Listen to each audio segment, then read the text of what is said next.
Hey, from New Jersey, it's the SNL Nerd, the show where two comics from New Jersey nerd out about Saturday Night Live. I'm your co-host, John Trumbull. And I'm your co-host, Darren Patterson. How you doing, Darren? John Trumbull, good sir. Hello. How are you? I'm doing fine. You know, I heard something very profound before we started. God creates miracles, or whatever. Wise words. Wise words from a wise ass. Yeah. Darren and I were, we chat a little bit before we officially start recording. We catch up on each other's lives. I was telling him about my week, and Darren said, well, God creates miracles, or whatever. And that's honestly just one of the most inspirational, indifferent quotes I've ever heard. I mean, if that's not on a bumper sticker by the end of this episode, I'll be amazed. Yeah. I dropped gems, people. Gems! So, how are you doing? Good? Doing good. Doing all right. Hanging in there, living the life, chasing the dream. Getting back into the swing of things with stand-up comedies. Oh, that's right. You had a show last night. How did that go?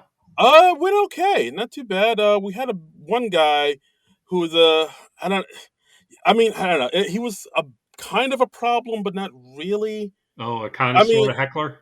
Kind of sorta. It's like one of those things where he was very loud, and he was like, and he kind of screamed at a few of the comics, but in a nice way. And he was quiet when he needed to be. So it was like one of those things where he was like right on the cusp of, oh, is he going to be a problem? All right, no, he seems cool. Oh, what is yelling at the comics in a nice way? Was he just like interrupting the set? It was like, you're doing really well. Your jokes are very funny. No, was it like supported heckling or? Yeah, kind of. It was kind of like when you do the setup of a joke, and he'd be like, "Uh-oh, here we go," like stuff like that. Where it's like, you're not really like heckling, but you kind of are. I know you think you're helping, but yeah. But it's one of those things, and it's one of those things too, where I plowed through it. I had a little back and forth with him, and when I got off and I was done, he was like, "Hey, man, you were great, hilarious," and he wanted to high five me. So I was like, "Well, I can't truly hate you now, because like you're not. I mean, you're not being that big a dick, but you were kind of dick-ish." And another thing that happened too was where like after the show was totally over, he walked up to me and the host, our good friend Jackie Byrne, a former guest of the podcast. Yeah. And he was like, "Hey, you guys were hilarious. I just want to say, thanks for doing it. You guys were really funny, and like I really needed this tonight because like I've been kind of going through some stuff, and my wife said I need to come out and get some laughs because I was, a lot of things are happening to me in my life." And he was kind of on the verge of tears too. Oh my goodness! So I was like, nah, I didn't know what to make of that. I was like, oh, this is. Well, now I can't hate you because then I feel like a dick. Exactly. It was like that. It was like, well, all right, you were kind of dickish, but now I see that I've helped you somehow, so I can't be totally mad at you. It's a roller coaster of emotions, and I'm back at sounds like it. Yeah. I remember that happened in a Seinfeld episode where Jerry's doing his set at a club, and I think it was like a girlfriend of Kramer's who's like, she's laughing a little too hard, and she's going like, "Oh, that's so true, and it's like throwing him off. Which I mean, and that can happen. In my when I did, I think it was my first set at Caroline's, a number of years back. I'm doing the setup for one of my jokes, and I have like kind of a moment of silence as I'm leading into it, as I'm going into my Layla bit, and there's this one guy in the audience who goes like, "Yeah." And I just, and every time I would watch that video, I'd just be like, oh, God, I fucking hate you, dude. Yeah. I mean, that kind of reminds me of, do you remember there was that sketch? Have you listened to Patton Oswalt album, Werewolves and Lollipops? Yeah, of course. It's Patton Oswalt. Of course I've listened to Werewolves and Lollipops. Patton Oswalt is one of my favorite stand-ups working today, and I've been a fan of his for, going on 20 years now. As soon as I said it, I've heard Werewolves and Lollipops. Yeah, you're going to miss everything cool and die angry? Yes, exactly. As soon as I said that, I realized how dumb it sounded. I apologize. But yeah, there was that one joke he said where he was like, yeah, like you've heard it. Like it was a joke where he's talking about, like I guess like him and this girl he was with, and they were kind of going to the to get checked out, see if she was pregnant, Right, and right. like it was like a very kind of And quiet Patton gets moment. very quiet, and then one guy in the audience just goes woohoo, and Patton's like okay, and then he spends like a couple minutes just putting that guy in his place, rightfully so, and then he goes back to his prearranged bit, and he's like, you see how it got loud again, literally a second after you did that. You're gonna miss everything cool and die angry. Oh, it's wonderful. It's one of my all time favorite heckler bits. It's pretty fantastic because there are people who just can't stand to be in like a silent moment for too long. I don't know what Mhm. it is about them, but like they feel very awkward and anxious, I guess, and they're like, there has to be some noise. I gotta scream, or something Yeah, like. well, it's like they mistake being at a comedy show like being at a rock concert, and Right. yeah, I mean, one of my favorite quotes from Conan O'Brien was he said, "Too much of television is energy without purpose." And I think this Mm. was in a Playboy interview he did back in his late night days. Oh. And like somebody was suggesting like stuff like, "Oh, you should run up into the audience and tell jokes there," and just so much of like television is just trying to hype up, trying to keep it at peak energy at all times, and it's like, no, you should have like peaks and valleys. Yeah. Sometimes you just have to be able to quote Depeche Mode, enjoy the silence.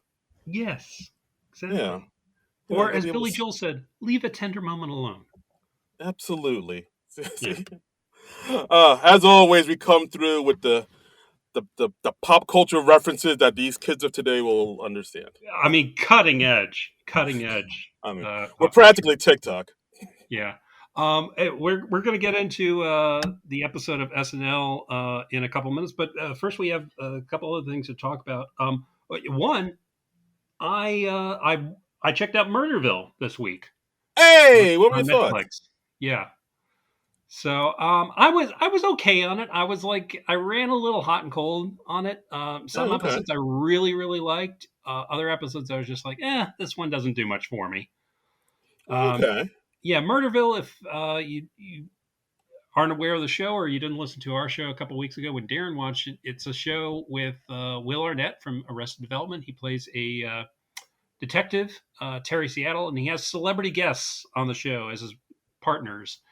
But the twist is the celebrity guests have no idea what they haven't been given a script. They have no idea what's going on, so they have to solve the murder that takes place in Murderville. They really should change the name of that town. I mean, that's just inviting trouble. Yeah, it's like, why is all these murders happening here? And let's see, they had Conan O'Brien, they had Kumail Nanjiani, they had Marshawn Lynch, they had um, Annie Sh- Murphy, Annie Murphy, Sharon Stone, and hmm Ken Jeong. and Ken Jeong. Yes, and so I mean, for me, it was kind of I when it was somebody I really liked as the guest detective, I thought it was cool. When it was somebody I didn't know or didn't care about too much, like Marshawn Lynch or Annie Murphy, I couldn't really get into those episodes. Okay, fair enough. Fair enough. So I think I like the Conan episode the best. There's a great bit in the Conan episode where the murder they're solving is like a magician's assistant who's been sawed in half for real. And there's a great scene where Conan has to explain to a little girl who is there to see the magic show that the person is dead, and he starts explaining what death is and all that, Mm, and it's hilarious. That was great. that was good. Yeah, it was Hmm. pretty fantastic. But yeah, it's a show I really dug. I really liked all the breaking they do, and just the riffing. I thought was like pretty phenomenal, and the actual mist. And I do like the aspect of the fact that you really have to pay attention to what everything that's going around because there Hmm. is an actual murder mystery to solve, and if you're paying attention to what's going on, you can solve it, or you could try to solve it. So you're kind of with the guest deputy, partner. Right, You're right. kind of along with them for the ride, and you're kind of in Yeah, their and shoes. yeah, some of the clues are very subtle. And but it's cool to see it when they solve the mystery, and it's a cool feeling when you can solve it, or you pick up on some of the clues. Right. Yeah, I mean, I'd say about half of the people solved it properly. yeah, And like, I don't want to run down who did or didn't solve it because that seems like a bit of a spoiler. But it was fun. It all right. was. Well, I mean, it's a quick watch. It's just 6 episodes. They're like 20 something minutes each, so you can polish it off in an afternoon. yeah, not bad. That's so not Not too bad. bad, And not it too was it shabby. was fun seeing other comedy people I'm fans of, like David Wayne and Phil Lamar, pop up in there Right. too. So. Nicole Sullivan pops up. Hmm. Who else popped up? Rob Hubel. There's a Yeah, yeah. if you're a comedy A nerd, lot of comedy improv people in there because because the scenes they only follow like a loose structure. It's like I'm sure they're like, okay, well you had to hit plot point A, B, and C and get these clues in there, but then they also have to be able to roll with the unexpected. So that's fun. right? So yeah, check it out, guys. And let us know what you think about Hmm. Murderville. Yes. Hmm. Okay. No. So yeah, I also watched something last week. I'll Hmm. bring it up real quickly because it is SNL related. The movie I Want You Back. Now that's a streaming thing with Jenny Slate, former SNL cast member Jenny Slate, and Charlie Day, and they've both recently been dumped, and they decide to team up to get back at the people who dumped them. Right? Right. Yeah, basically exactly what you said. It's streaming on Amazon Prime right now. There are two strangers who have both been dumped by their prospective mates. Jenny Slate was dumped by her boyfriend Noah, played by Scott Eastwood, and Charlie Day was dumped by his girlfriend Anne, played by Gina Rodriguez of Jane the Virgin fame. Hmm. And then they kind of meet through some happenstance because they both work in the same building. They're on different floors, but they just happen to meet. And then they strike up a conversation and a friendship through them both being brokenhearted and newly dumped. And of course, they both were stalking their exes on Instagram as one is wont to do. And Hmm. they find out that both their exes have already moved on. They're already dating somebody. Um, what is it? Anne, played by Gina Rodriguez, is already dating a guy named Logan, played by Manny Jacinto from a little thing called The Good Place, Jason Mendoza himself. Yeah, and so basically they see that their exes are already with people, and they're thinking to themselves, well, they're both with the wrong person. They need to realize that we're the ones for them. They've made mistakes. They both need to realize that we're the ones that are the true love in their lives.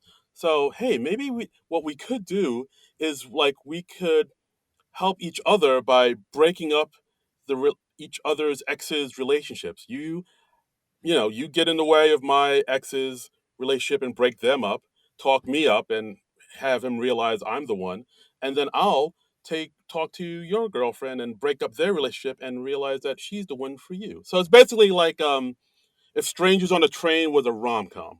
Hmm. And Bottom line, was it good? yeah, it was actually pretty good. I actually, because like I expected it to be kind of like a formulaic whatever rom com. I just kind of watched it out of curiosity, and it was actually a lot sweeter, a lot more clever, and a lot funnier than I thought it'd be. And Well, that's nice. That's yeah, always nice when something exceeds your expectations like that. yeah, it's like has a lot of charm, very charming, has a lot of heart, that has a lot of good. I mean, Charlie Day is always really funny. I'm a huge It's Always Sunny in Philadelphia fan, so like I enjoy his sense of humor, and yeah, it was pretty great. And also, spoiler alert if anyone knows, another SNL connection. Pete Davidson makes an appearance in this film too. Oh well, there you go. Yeah, Well, that's yeah. cool. Okay, So well, so yeah, check that out on Amazon Prime, guys. yeah, I Want You Back. Let us know what you think, guys. I thought it was pretty charming, pretty funny, and it warmed my heart. So let's get into the latest episode of SNL. We're going to be talking about John Mulaney and LCD Sound System. This is the episode from February 26th, 2022, season 47, episode 13. Yes, Mr. Mulaney coming back, fifth Mm-hmm. time, five Yep. times the charm, Mm-hmm. and Mm-hmm. I mean, this is quite an episode for him to come back to, just because everything that's been happening in his life, the fact that this is his fifth time hosting, Yeah. and I mean, of course, the horrible events that's been happening in the Ukraine earlier this week. This was a lot of eyes were on the show this week. I think I could say It there's a was this lot was a big happening. week, and yeah, and they right from the cold open, they of course addressed that because that's the biggest news story of the week, and they went with just a very restrained, sincere opening. They had the Ukrainian chorus "Dumka of New York" singing, and I thought that was a really nice way to address it. I honestly had not guessed that they were going for sincere for the opening, just because I hadn't thought about it really. Mm. Um, but it really worked. I thought it was lovely. Right, yeah. They sang a song. It's like one of the shortest cold opens we've had in a while. It was like almost 2 minutes, and that was it. Yeah, yeah. So they sing the song "Prayer for Ukraine."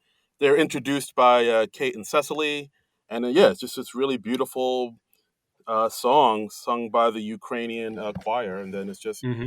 Kate and Cecily coming back saying "Live from New York." It's Saturday night.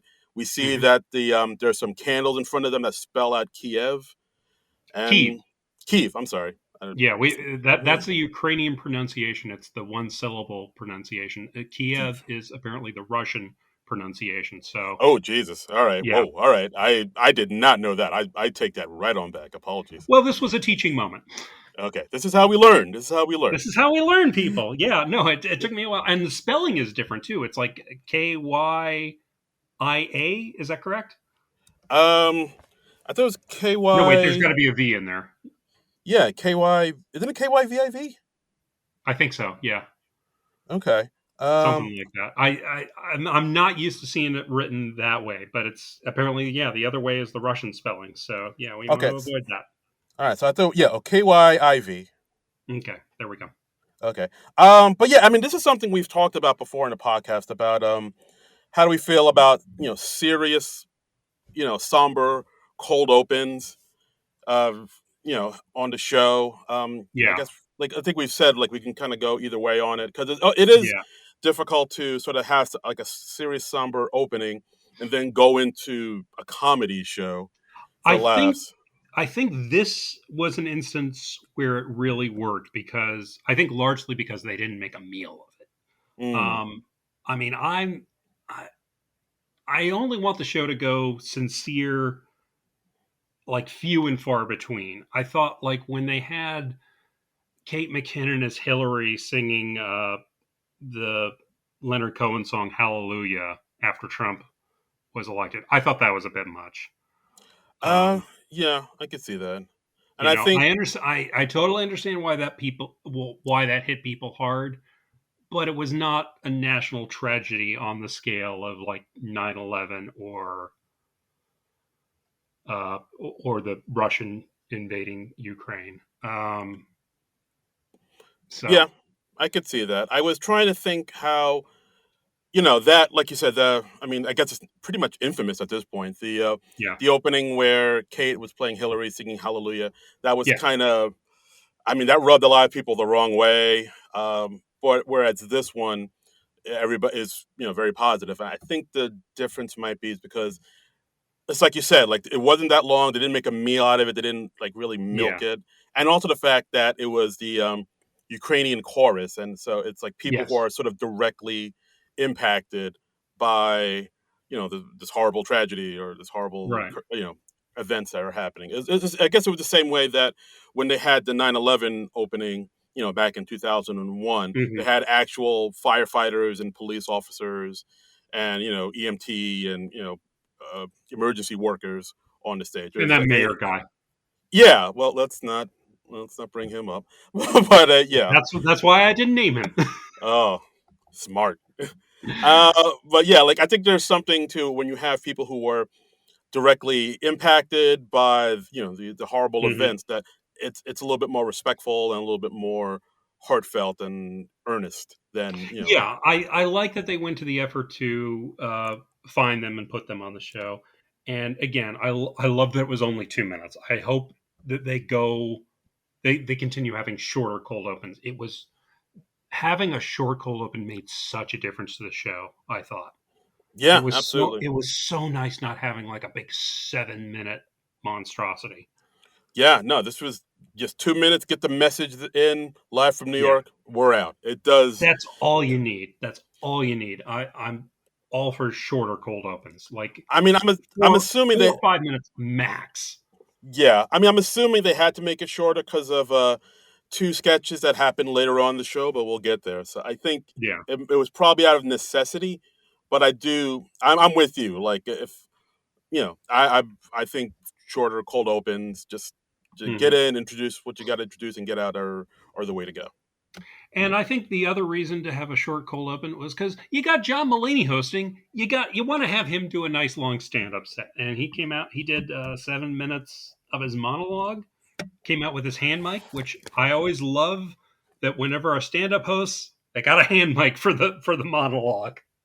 It's the only way to do it. It's Yeah, a thing. Yeah, I mean, guys, it's a thing. Like if you're a stand up comedian and you're doing comedy without a microphone, it feels weird.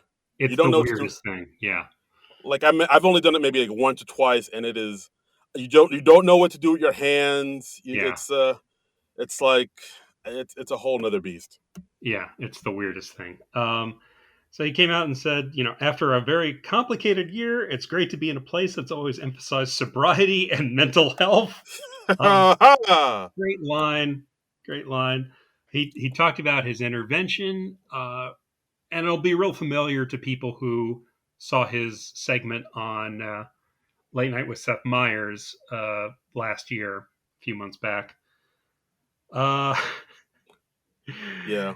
And yeah, and I liked how he talked about how he had 6 friends there in person and then 6 friends over Zoom.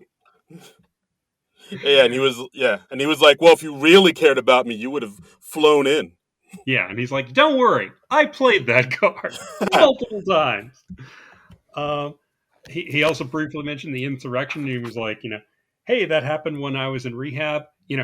Because I wasn't around. Not on my watch." Pretty good. Did they have one before I went to rehab? No. Did they have one after I came back? No.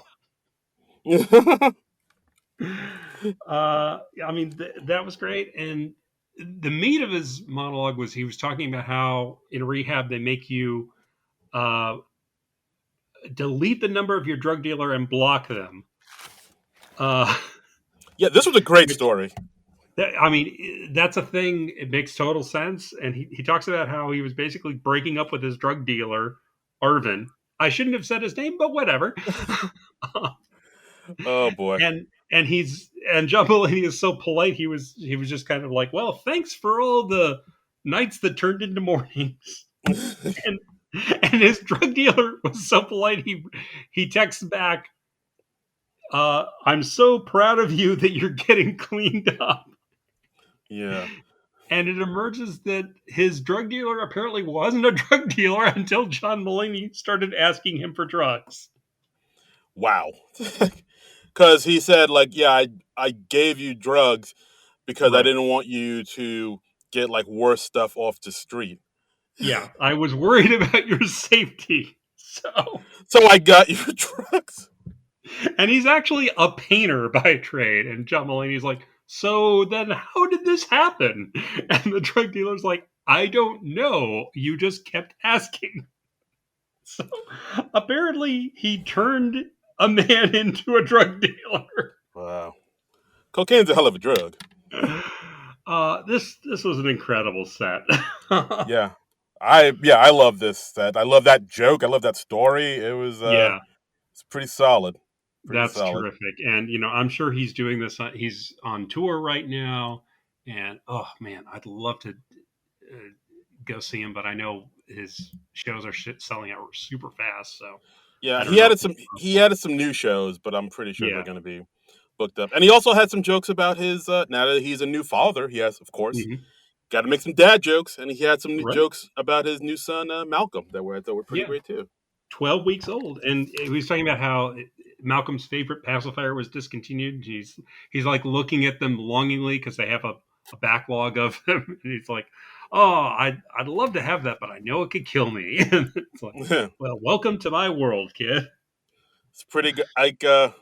Pretty great. Actually, I kind of wish this was longer. I was really Yeah. enjoying this monologue.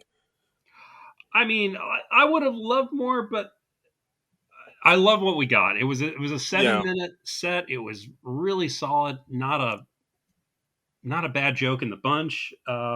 And at this point, we're only 10 minutes into the show, so we're moving along at a good clip. I really liked it. I thought that was great. Yeah, I hear you. And actually, like at this point, like after his monologue, like there's like a little voice in my head that was like, "Oh, he didn't mention the Five Timers Club. Are they not going to do it?" And Uh huh. then I was like, "Oh, patience, young Darren, Yes. patience." Yes. So, anything else to say about the monologue? No, fantastic monologue. Thumbs Yeah. up. No notes. Incredible stuff. Incredible stuff. Go check that out.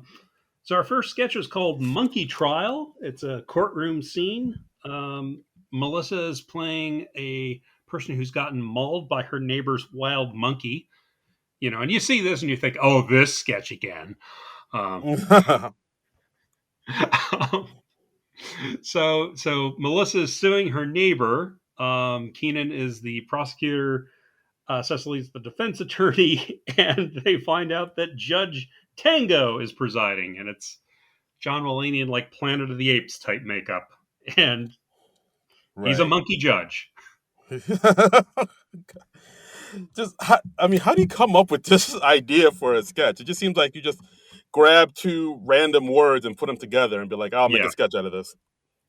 yeah, and it's Monkey and judge, monkey judge. monkey Great. All right. monkey and judge, and it's just and it's basically like how you have to act very cautiously and deliberately around a monkey or like a chimpanzee because they're certain things set them off and they're very strong. So Yes, like I think at one point Mulaney says, "Oh, the court recognizes the collection of colorful shapes coming towards me." yes, and he like gets Melissa's story and he's like, okay, so you were wearing a different hat. You're walking up to this monkey with a different shape, and you're surprised by what happens. Yes, of course, and of Good course stuff. he, yeah, and of course Mulaney does things like throw sand at the prosecutor to show dominance, Hmm. and it was, yeah, this is. I mean, it was a. I don't like. I dug the sketch, but like part of me was Yeah, kind of surprised this wasn't in later on in the show, like maybe even the 10-1. It's it was definitely weirder than you expect a sketch to get early in the show, but I liked it because I thought it was a strong sketch. I thought it was nicely absurd. It reminded me of Unfrozen Caveman Lawyer in a good way. a. Your Honor, I'm a caveman. I'm just a caveman. um, Your modern technology frightens me. I think I liked how Cecily's defense attorney was sort of subtly sucking up to the judge. She puts on a mask and she's like, "I'm wearing perfume, but I just want to assure you that I'm not fruit." And Yes. she gives him a piece of cake, which he likes, and then she's later in sign language like signing like attorney love judge. I love Judge. I love Yeah. Judge. The only thing I thought was holding it back a little bit was like that Cicely's face mask was not fitting her properly for some reason, so it kind of forced her to hold it with one hand. But I Yeah, thought they rolled with that pretty well. yeah. I mean, it wasn't too distracting, and Yeah. yeah, like I don't know. I thought it was like a nice, silly, like absurd, like you said. It reminded me of a sketch from maybe 80s SNL or something, or maybe Hmm. even 90s. But Yeah. it was just absurd enough to just be like, this is pretty fantastic. Yeah. I mean, this is what I love about uh, Mulaney coming on and hosting is that the writing always takes a noticeable uptick when he comes along. He obviously like rolls up his sleeves and writes sketches with everybody, and just his sensibility permeates the show. It's just always fun, and that's why I look forward to him hosting so much. Absolutely, absolutely. Yeah, So yeah, so far so good with this show. Thumbs up. it's a really good show so far. Next, we had a pre-tape called Blue River. This was a bit of a callback sketch to a sketch from 2014 that Cecily did with Seth Rogen, where they're talking about their new dog food, Blue River dog food, which is like one of those high grade dog foods along the lines of Blue Buffalo. Yeah, I totally forgot about that sketch. Like, it wasn't until after it came on, and like the next day, Mhm. I was doing research for this podcast, and then I saw somebody mention like, "Oh, this is like a callback to that Seth Rogen sketch that Mm-hmm. Cecily did back um, in 8 years ago. 2018." Yeah, it's like 20, 2018. 2014. 2014? Oh, I wrote down Yeah. 2018. Oh, I'm looking at something else. Yes, you're right, 2014. Yeah. Um, then I went back and looked at that one, and I was like, "Oh yeah, I kind of remember this. I really liked that sketch too." I'd Because forgotten how great that was. I mean, Cecily just freaks out because they only just started buying the high grade dog food. And she's like, well, yeah, I mean, what were we even doing? And Seth Rogen's trying to calm her down. It's great. Go back and check that out. Just do a search for Seth Rogen and Blue River SNL and you'll find it. yeah, Great stuff, man. yeah, Cecily does some really good like character work in that sketch. Like he Yeah. Yeah. It's a home. So yeah, so this sketch, the new Blue River sketch, Mm-hmm. is a play off of that. Mm-hmm. Yeah, and then we see Cecily as that same character meeting up Yeah. with a friend of hers, Heidi Gardner. We see that Heidi's buying the inferior brand of dog food, and Cecily Strong is getting the Blue River dog food, which costs $74. Yeah. Well, no, $73.99, sir. Get your Yeah, facts straight. And you know, it only costs 32 cents more a day in every month. So and so she's like doing the math, just sort of just pummeling Heidi with this, and just like, you really need to switch. And they of course have hilarious cutaways to the dog, the little pug dog. Um, I mean, look, I'm happy every time they give us a Cecily and dog sketch. If they just change the SNL to Cecily Strong plays with puppies for an hour and a half, I would still watch and enjoy the show just as much, if not more. yeah. I mean, what would we call the show? We can't call it SNL. Like Cecily Strong plays with puppies for an hour and a half. That's like a way longer. You have to be like we could call it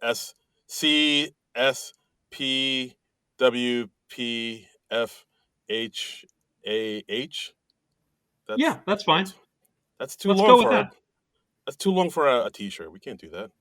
Yeah, well, whatever. Anyway, but I mean, I enjoyed this. I thought it was really funny. I loved that John Mulaney was in there wearing a jaunty cap. Mm. The newsy cap. Yeah, yeah. I mean, I just love the 1940s newsboy energy that John Mulaney brings to the show. Uh, It's pretty fantastic. he just comes on and he's like, "Hi, honey, I'm here to talk about the dog food." And Yeah. And of course, they're both, are kind of chastising Heidi's character for buying the inferior Mhm. dog food, saying like, "People like you should be hung up in the square." Yeah, this is why your dog can't walk. And then she's like, "Oh my God, her dog can't walk. That's the dog food.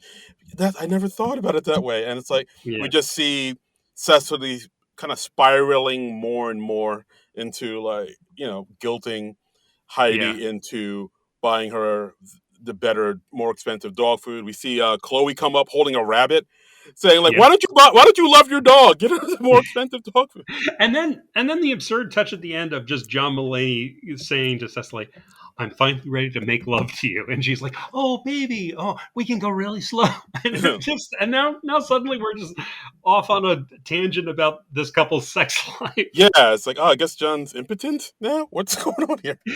But he's so turned on by her talking about dog food that, yeah, I thought this was great. Very Uh, funny stuff. yeah, I thought it was good. I kind of like the. I think it might have worked better as a live sketch. I don't know. For some reason, when I watched the old sketch from 2014, Yeah, I thought the energy there was a little bit better than the pre-tape. I can't. I think it could have worked as a live sketch, but I think it worked as a pre-tape as well. I Mm, guess just technically they decided it was better to do it as a pre-tape, I guess so. but I think it would have worked just fine as a live sketch. All The right. Seth Rogen sketch from 2014, it was made all the more hilarious because they did just these periodic cutaways to the dog, and of Yes. course the dog has no idea what's going on, but Yeah. it's Oh, very funny. there's a cute little pug. It's like, oh, hey, buddy. Hey, buddy. Yeah, I just love seeing adorable doggies on SNL. That's just That's always fun. yeah. So, and this is now 2 episodes running. We've had a nice dog sketch. I think that somebody at SNL is listening to our podcast. Well, look, hey, anytime you give us a Cecily dog sketch, I'm a All right. happy man. So I'm Next a happy man tonight. Next up, Kyle Mooney as Lewd Zealand. Oh, from your lips to Lauren's ears. Make it so, Lauren. Make it so. Hashtag Kyle for New Zealand. So next we had a sketch called COVID Dinner Discussion. This was also a bit of a callback sketch. I didn't go back and watch the earlier one, but they did another one like this along these lines that was about an awkward dinner conversation. Yes, I watched that one, and this is the one that was from 2018. This is from the Will Ferrell hosted episode, and yeah, basically hits the same beat. So if you go back and type in like SNL dinner discussion, you'll see it's basically six friends around in a restaurant having dinner, and one of them, of course, brings up what happened with Aziz Ansari, and like how it was around that time when the Aziz Ansari incident, I guess I'll say. Yeah, some certain issues arose, and it created a bit of a public debate because this one woman had a date with Aziz Ansari. He was very aggressive in trying to get sexual with her, and then and again, it was like basically how having a discussion about that is very awkward. It's a minefield. It is because you want to be respectful, but at the same time, you want to bring up a discussion about it. But you feel like if you're bringing up certain questions, it feels like you're excusing his behavior some way, or belittling that woman's experience, and it's like, well, was he getting rapey? Or was he just really, really trying to get laid? Careful. Careful. It was like So basically, it was like that in this sketch where now we're talking about the mask mandates. Like it's like six friends getting together, and Heidi's the one that says, "Oh, I heard this interesting article. I read this interesting article online saying about how the mask mandates had very little to no effect on COVID." And of course, immediately everybody tenses up, like, "Oh, yeah." I mean, the lighting changes, and we get like neat, increasingly surreal touches of people like sort of punching out of the conversation.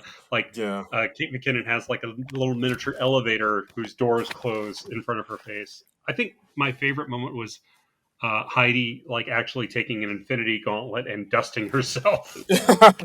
Yeah, that's actually kind of a nod to the original sketch I did back in 2018, where instead of the Infinity Gauntlet, Heidi had like I guess this book with like a pentagram on it, and she like sprinkled some dust on it, and I guess she was like reading from it, and then she like dusted away and disappeared. So I guess she disappeared through black magic.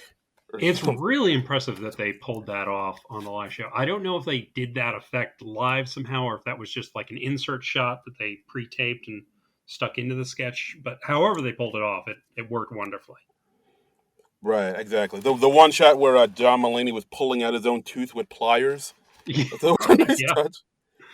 And that was a thing. Yeah, and I dug this sketch because it is a thing where like you want to have an open discussion about how effective were all the things we did to avoid COVID were, and like how we did outdoor dining, but that was basically just them building a smaller restaurant in the street.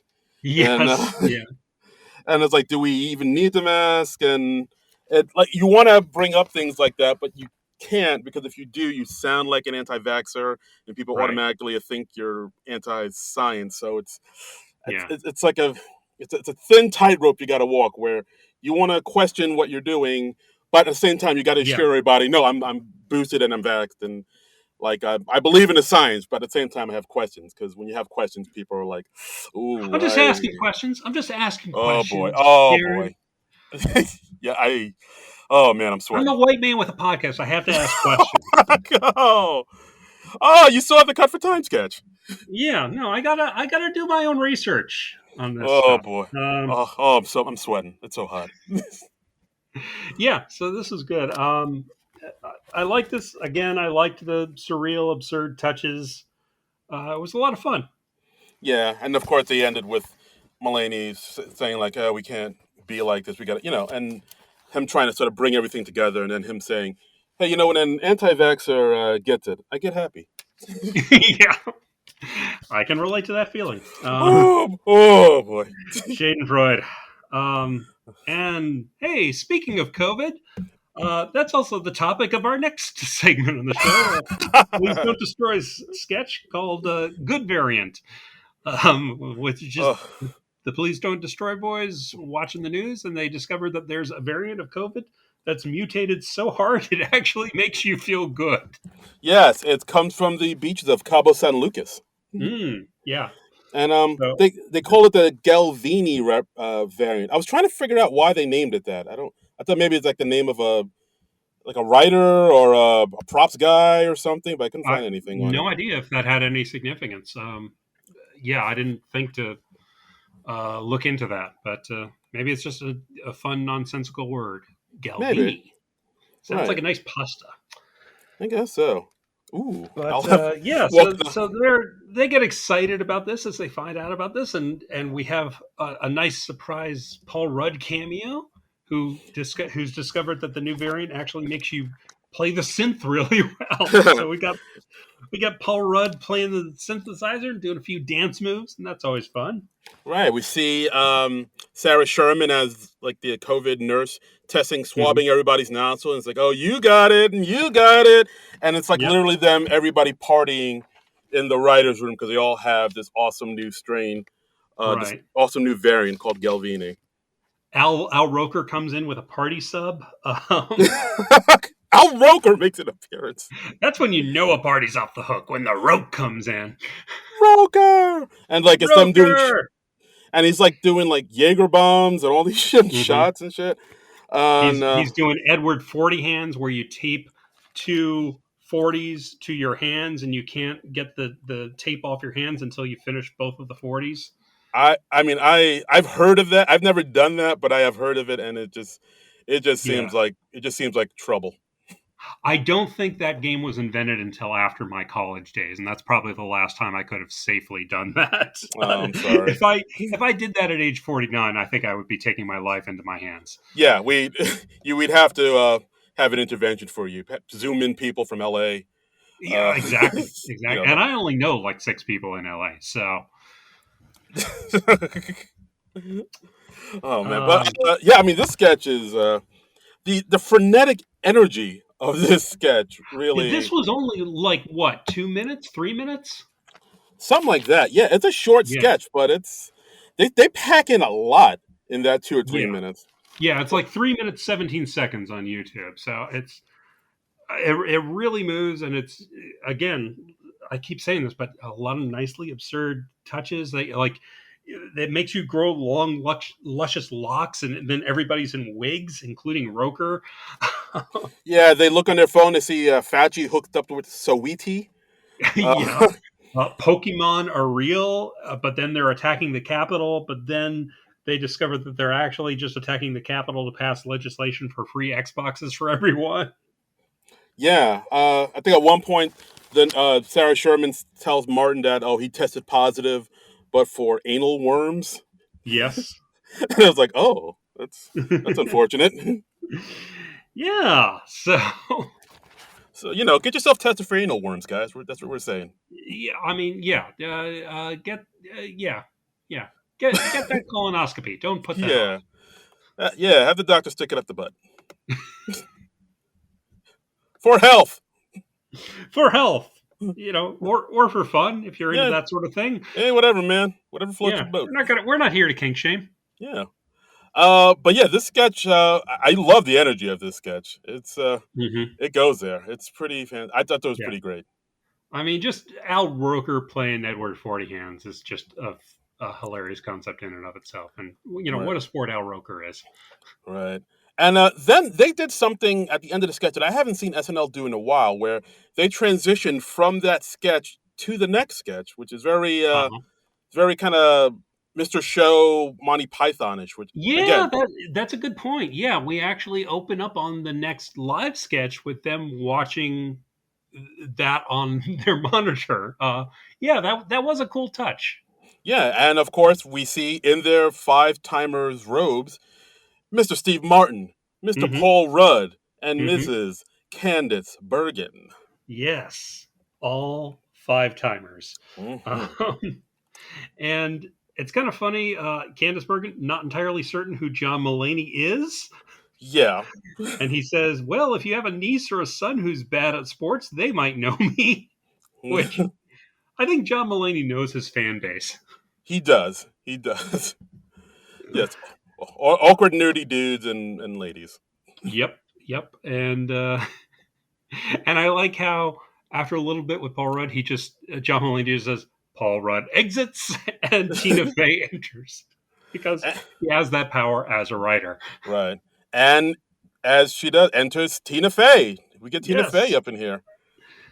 Tina Fey, always fun to see Tina Fey, who's also in the Five Timers Club. I mean, the Five Timers Club is getting pretty full, which I think was half the point of this sketch. Right, absolutely. I also liked in this sketch where when Mulaney walks into the room, Mm-hmm. Steve Martin greets him by calling him Megan Mullally. Yeah, that was fun. That was I thought it fun. was like a nice little touch. I also love that Steve Martin is holding his pipe backwards throughout the entire sketch. Never commented on. I also liked how Tina Fey has a drink called a Five Timers Fizz, which Mm-hmm. has Justin Timberlake's tequila, Dan Aykroyd's vodka, Vodka. Yeah. and Tracy Morgan's club soda, which is actually just um, uh, aquarium Aquarium water. water. Yeah. And then John Mulaney goes like, "Oh my God, Dan Aykroyd has a vodka." Yeah. Listen, Just guys. just random shot at Dan Aykroyd Yeah. and his Crystal Skull vodka. Yeah, and then actually, if you look at it, there's a quick shot to Paul Rudd, who worked his way back into the room, and he's Yeah. looking through the People magazine with him on the cover as sexiest man. You see on the on top of the dresser, there is a bottle of Tracy Morgan club soda with the picture of Tracy Morgan on it. Yeah. I like that The, attention to the detail. the props and the set dressing people really did a nice job on this sketch. I mean, that was fun. And then yeah, we bring up Sexiest Man Alive, Paul Rudd, and then and Steve Martin's like, no, please, that's the last year. I'm talking about the new Sexiest Man Alive, Elliot Gould, and we see Elliot Gould sitting in a chair reading. What was it, like Hairy Man magazine? Yeah, that's I did not expect to see Elliot Gould in this episode. That was a genuine shock. Elliot Gould, I mean, he was a mainstay of SNL hosts in the early days and in the first 5 years. I mean, he was probably the first SNL go-to host. He might be the first repeat host. I'd have to look that up. He But hosted, he hosted like 6 times, twice in the same year, and like actually no, yeah, I think he hosted twice in '76 and twice in 1980. So wow, he's up there. But yeah, yeah. like still, I did not expect to see. Like I genuinely was like, oh shit, Elliot Gould. Look, I'm always happy to see Elliot Gould pop up most anywhere. You know, he popped up in the Friends reunion. I was like, hey, it's Elliot Gould. And he popped up in this, and I was like, hey, it's Elliot Gould. And it was also fun to see him. I also got, like briefly wondered, like, oh, is his health okay? Because he was seated for most of the first part of the sketch, and then he gets up, and you see him kind of struggle up in that middle-aged man way. And I Yeah, just, I did notice that. I was like, oh, is he all right? yeah. Well, I mean, he's got to be what, around 70, something like that. If that. Um, so yeah, he's getting up there, and I did put out the request on Twitter. It was like, yeah, please send us a GIF of Elliot Gould getting up out of his seat. Get on it, internet. Because that is how I get up out of chairs half the time now. So I just slowly get up and I make that noise like, ugh. yeah, you make that involuntary, like, oh, all right. Okay. It's a production. Elliot Gould, 83 years old. 80. Okay, he looks freaking great for 83, man. Right. And I also like the nod that to Mulaney's old show when he talked to Gould like, hey, Elliot, remember that show we were in together? Yeah. And Remember then, when you were on my sitcom? And he just goes, should I? poor Mulaney. And there's also a little shout out to the stage show that Mulaney did with. Kroll. God, what? Kroll. Yes. Oh hello. So which had celebrity cameos, I understand. So for all I know, Elliot Gould may have been one of those people. Maybe. You never know when you're going to get an unexpected Elliot Gould. Is what I'm saying here. That's right. So we got an unexpected Elliot Gould, and lo and behold, we get an unexpected Conan O'Brien appearance. Inventor of the Five Timers Club. I mean, yeah, Conan O'Brien coming in and just the camera screwed it up a little bit. I think they fixed it for the YouTube. I think they did a little judicious re-editing there because the camera was not on Conan coming in through the door, which was unfortunate. But Yeah, it's weird. Like they show him coming in because like I think like you said the whole premise of the sketch was that like the Five Timers Club is getting full now, and I think mm-hmm. Steve Martin says, "Yeah, I don't know if we can let you in because now everybody's in here, so it's not as special." Right, And of course, then Conan says, "Did somebody say not as special?" Camera yeah, points to Conan. He comes in. Camera immediately cuts to another camera shot of everybody yeah, else, and then it cuts back to Conan. There's a little bit of a kerfuffle there. yeah.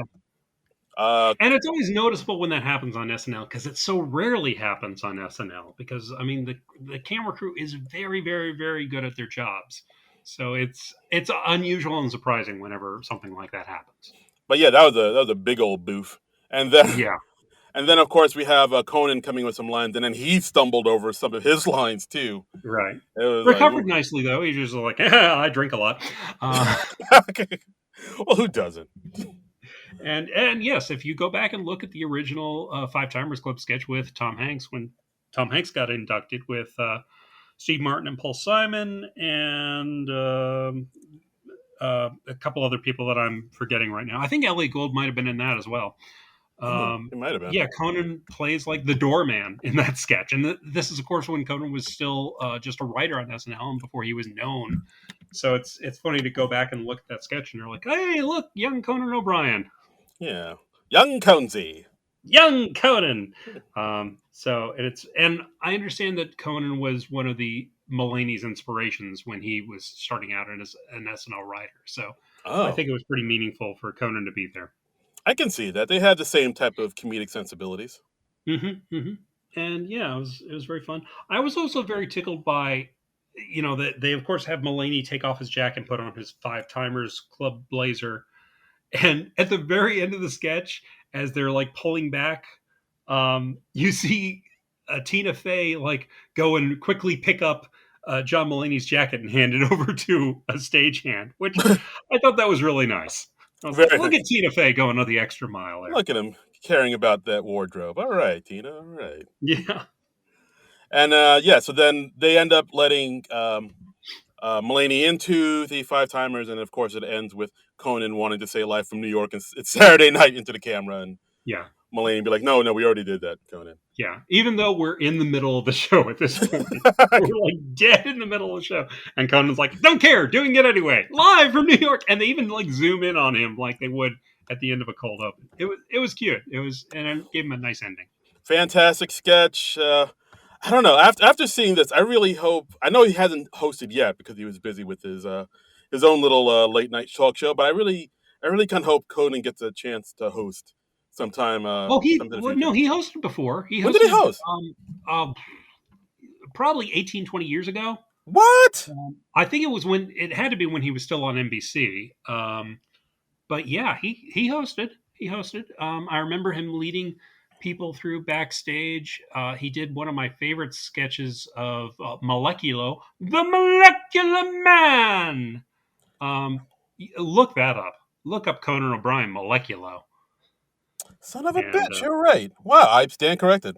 March yeah, March 10th, 2001. All ha right. ha.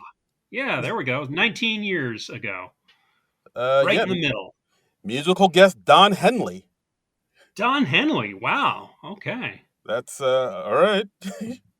That's 2001's a little later than I would have expected Don Henley, but hey, good for Yeah. you, Don Henley. Oh, he did Heart of the Matter. Ooh, well, you gotta love the heart of the matter. Heart of the Matter. Oh, it's a You know, Light FM staple. All right, hey, look, I was out on the road today. I saw a Deadhead sticker on a Cadillac, there it is. and a little voice inside my head said, "Don't look back. You can never look back." Like I don't know if is it not cool to like Don Henley music and the Eagles? Like what are your thoughts on that? I know a lot of people say if you like the Eagles and Don Henley, it's kind of a it's kind of a loser thing to do. But Um, I still like them. I still enjoy them. I couldn't listen to them every single day, but I enjoy them for what they are. okay, yeah, maybe it I was enjoy Don Henley's solo career. I think The End of the Innocence is a great album. okay. Um, yeah, I still enjoy them. I think they have their audience. All right. Um, I I remember I remember very distinctly like years ago when I heard that the Eagles were doing like a surprise drop-in concert somewhere, and I mentioned it to like I was discussing it with some of my coworkers, and one of my coworkers had literally never heard of the Eagles. What? She was a younger person. She Oh, all was right, all right. African American, so it wasn't Um, in her wheelhouse all at right. all. Fair enough. It so wasn't her thing. I'm sure she could have named a dozen bands that I had never heard of at that point. Yeah. So So no wouldn't. judgment.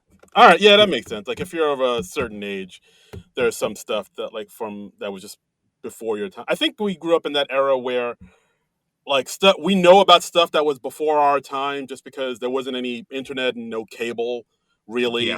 So we were just like would watch. and we listened to a fair amount of classic rock stations. So Yeah, yeah, you became very familiar with the last 20, 30 years of rock music. Yeah. right. So, yeah, exactly. We just home alone too. We just like watch reruns of old TV shows from like the 50s and 60s. So we know about like Mhm. the Brady Bunch and Mr. Ed or the Honeymooners or I mean, it whatever. was not unusual when we were kids to even find shows like I Love Lucy or The Adventures of Superman from the 50s still in syndication.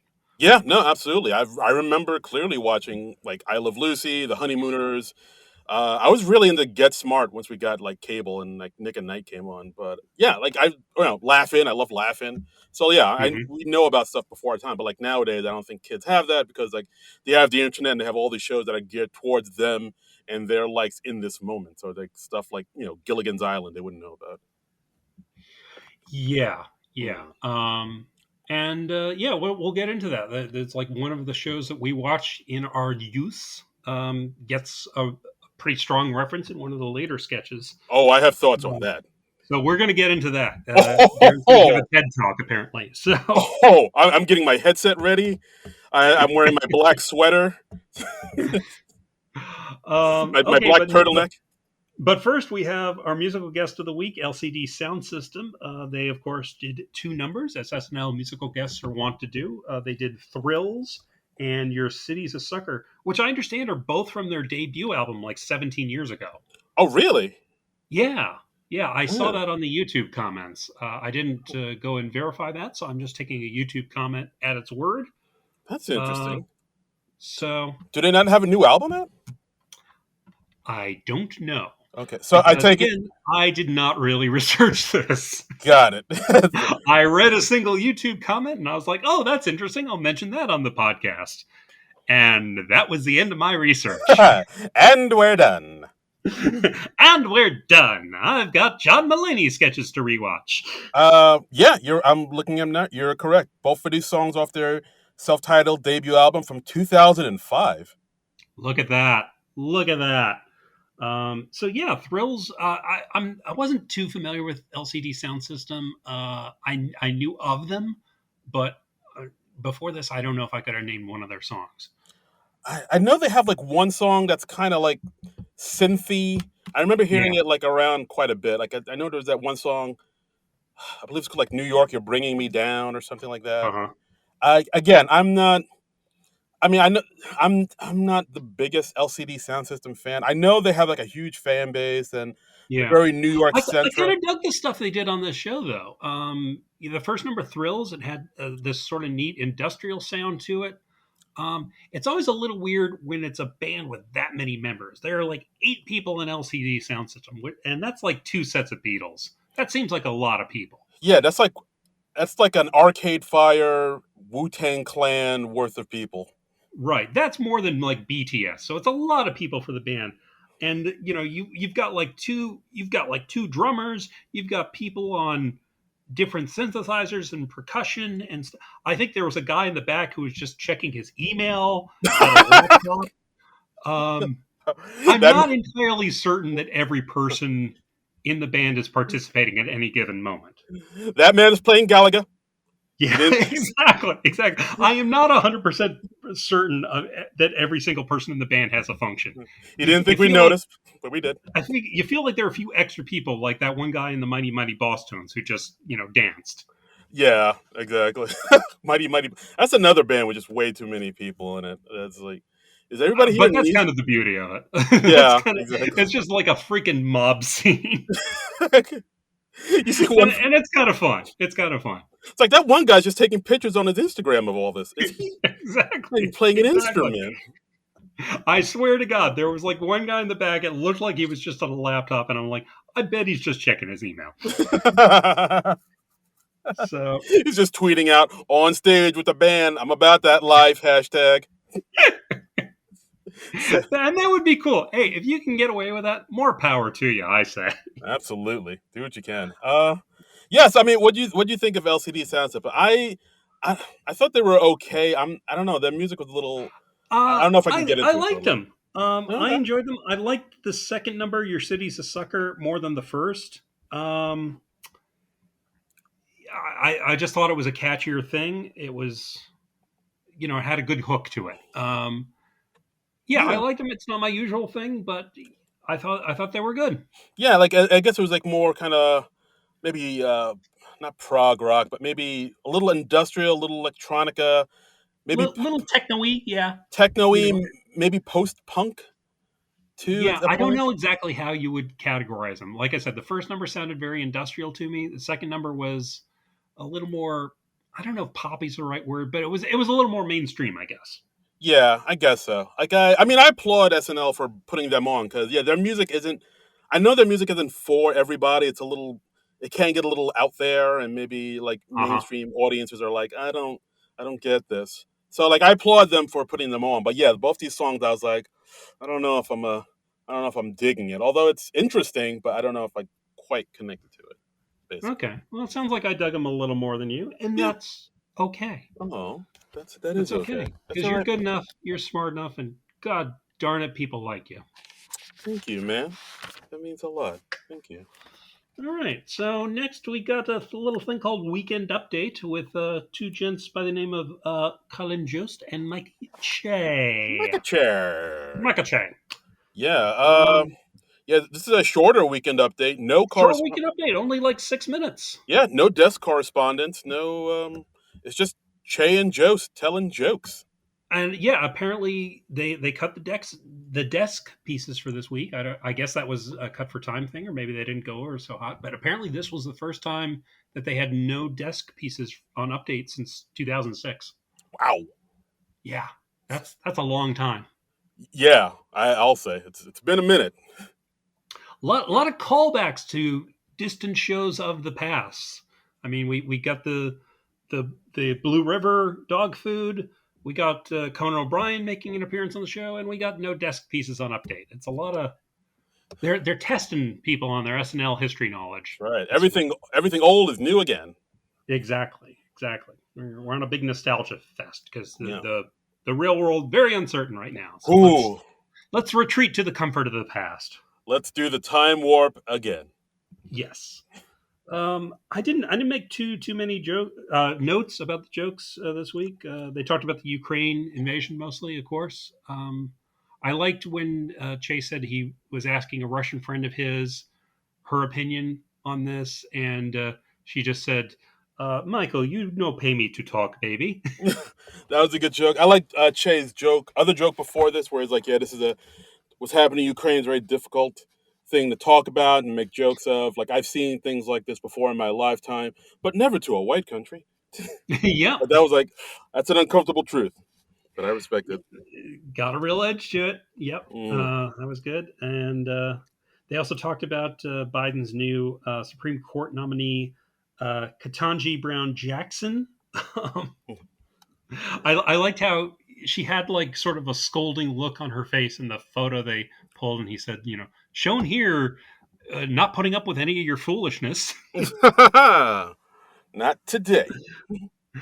And I believe Joe said, "Yeah, funny. I thought interviewing black candidates was just for show," said the NFL, which Whoo! Very topical joke. Indeed. Hot topic. Darren, are you familiar with this news story? I am. I'm familiar with it. You could say. Okay, so you've heard about this? I've heard about it. Things have happened. Okay, you're familiar. All right. I'm aware. I'm aware. Okay. It's, Okay. Yeah, there's a it's thing in the NFL. Give it a Google, people. yeah. To do that, Give it a it's Google. it's worth your time. It's quite interesting. What's the gentleman's name again? I can't recall. I believe it's Brian Flores, if I'm not mistaken. Brian Flores. Brian Hmm. Flores. Okay. Yeah, yeah, yeah. I guess you've heard that name more often than me. I have. I have. Okay. In the news at family functions. I've heard it. Family functions. Yes. So you have a family connection I just might. to, I to just Mr. might. Flores. I Okay. I All just right. might, good sir. I just might. Interesting. Hmm. Look at me. Look at me being all coy and cagey. All right. Well, no time to delve further into that story. No time for love, Dr. Jones. Oh, and also as a comic fan, I have to mention they noted the 50th anniversary of Luke Cage, one of Marvel Comics' more notable uh, African American characters, and he said in the 70s he fought against black people's most powerful enemy of the 1970s, lead paint. Wow. Um, that I I was not expecting to hear Luke Cage Power Man get a shout out on SNL this week. That was interesting. Here we are. Yet here we are. But I guess because of the Netflix series, he's more known by the mainstream than he used to be. Yeah, like I don't think. I mean, unless you were like a diehard Marvel fan, I don't think anybody knew about Luke Cage until the Netflix show. Like I certainly No, didn't. no, he was the guy in the yellow silk shirt who said "Sweet Christmas" a lot, and he teamed up with Iron Fist. That's right. So I don't know, but yeah, all that stuff is going to be on, I guess Disney Plus in like a few days.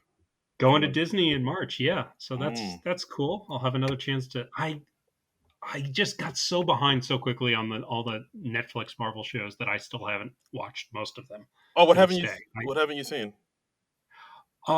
Most anything beyond the first season of Daredevil. Oh Jesus. I got, I I was watching Daredevil. I was enjoying it. It was very good, and 2015 was a very busy year for me. I had a lot of family stuff going on. I was flying back and forth to my family a lot because my dad was not in good shape. Oh. And so, yeah, I wasn't able to finish the season. And then before I knew it, it was like, we're on the third season. It was just like, oh my God, I'm never catching up.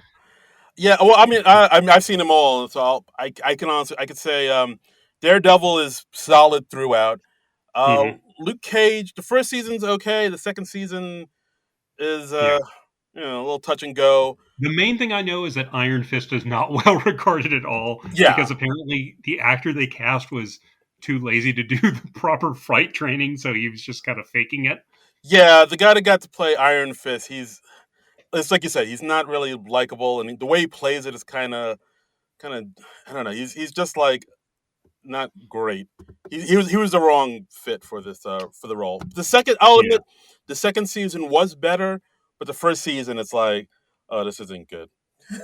And I think also I didn't really feel the drive to watch them because even though I know they would reference the movies, the connection didn't go back the other way, and you'd never see the movies reference the Netflix shows. But that all changed with a recent Spider-Man movie. Ooh, It's pretty obscure. I think it's called No Way Home. never heard. Is that on like Sundance Channel or something? I don't think I've heard of that. Yeah, I think so. I think so. It's like the art house Spider-Man Mm, film. okay, Yeah. I have to. So check that out. That's my tip of the week, I may have to travel to guys. Brooklyn to see that, or Yeah, wherever, probably. You'll have to travel out. wherever. Go out to the Montclair Right. theater. That's where they show all the art house movies. Yeah, folks, go out to the hipster town of your choice. And Mm. go check out this little art house indie flick called Spider-Man: No Way Home. Spider-Man: No Way Home. I Okay. actually had an exchange with one of the screenwriters of that movie on Twitter this week. Oh, I, right I got on. to talk with Chris McKenna a little bit.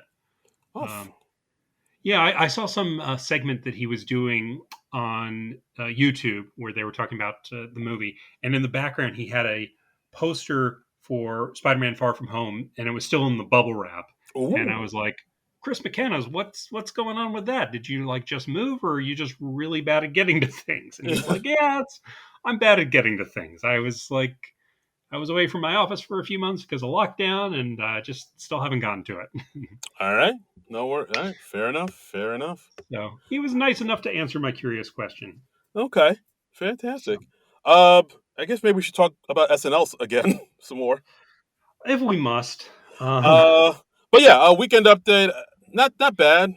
Some of the jokes I not thought. bad. I think, yeah, I thought it was fine. It Yeah. didn't blow me away, but I thought it was decent. Yeah. Like that joke about the AA battery. I thought was like kind of that's kind of weak, but Yeah, overall it was so so. yeah. Okay. Uh, So next we had a thing called Subway Churro. I think pretty people were pretty much expecting this. yes, part of the Diner Lobster universe, the DLU. Yeah, I mean, this is something that John Mulaney has now done literally every time he's been on SNL, that he's hosted SNL. He did, of course, Dino Lobster. Then he did Bodega Bathroom. What was the next one? The airport. I think so. The airport one that was with. I remember David Byrne made a cameo on that. Jake Gyllenhaal came in too for a bit. It was Airport Sushi, wasn't it? Yeah, airport sushi. Then it was like a souvenir shop. I think Yeah, we might be Times reversing those two. Times Square souvenir shop where I think Pete. Oh, that's another thing. Pete wasn't in this episode, which I thought was a little Yeah, Pete odd. wasn't the other guy. It's usually Pete with Chris Red, but Yeah, this one is it's the new buck, the new youngin, Mr. yeah, yeah, no Dismukes. Pete in this episode. I don't know why exactly, but Yeah, no Pete, no Aristotle. no Aristotle. Although Aristotle did get a shout out from LCD Sound System at the end of their second number. Oh, he did. Yeah, he went like the lead singer went like, thank you very much. Oh, So in says, the manner of Aristotle's singer character. So thank you for this. yeah, No, thank you very much. Is Andy Kaufman? yeah, yeah. I was doing my approximation because I didn't remember it. I didn't make a note of it. Got it. So Okay. So yeah. So then there was the Times Square souvenir shop. Now it's the Subway churro, and we Subway have churro, where Andrew Dismukes wants to buy a Subway churro, even though it's very sketchy. yeah, which is a thing. In if you've ever been in a New York City subway, like you will occasionally see like a woman selling churros out of like a laundry shopping cart Hmm. on a tray covered with like plastic wrap, and you Yep, know, and it did. handling with her bare hand with a Starbucks napkin. Yeah, it doesn't look like it's the most sanitary, but I like Dismuke saying like, "Look, I just want to have something to chomp on when I'm on my choo choo." yes, I'm a grown man. I want a churro for the choo choo train. Yeah. So whenever we describe these sketches, they get so out there, we sound like we're tripping. But we had Keenan coming on as a mole man. He sang the number "Some Disgusting Evening" to the tune of "Some Enchanted Evening." Right. Then we talked about because apparently mole men are real, and then John Mulaney sings the number "If I Were a Mole Man" to the Right. tune of "If I Were a Rich Man" from Fiddler on the Roof. Of course, joined by Hasidic Jews. They come and dance Yes, up. just dancing in the background. Cecily shows up as a woman on the tracks who's high on bath salts. Mhm. That's right. She sings a song, "You're in Midtown," which apparently was based on a song from South Pacific. I didn't quite identify the song. Uh, Okay. I did like John Mulaney saying, like, "Yeah, can you even do something from South Pacific anymore?" Right. I didn't even know. I didn't. I guess I've never seen South Pacific, so I'm assuming it's problematic. I think there are some racial stereotypes in there. I've only seen bits and pieces of the movie. I know that's. I know there's nothing like a dame, and I'm going to wash that man right out of my hair. Those are probably the Okay. two big numbers from that show. But I've never seen the stage show. Oh, interesting. Uh, All right.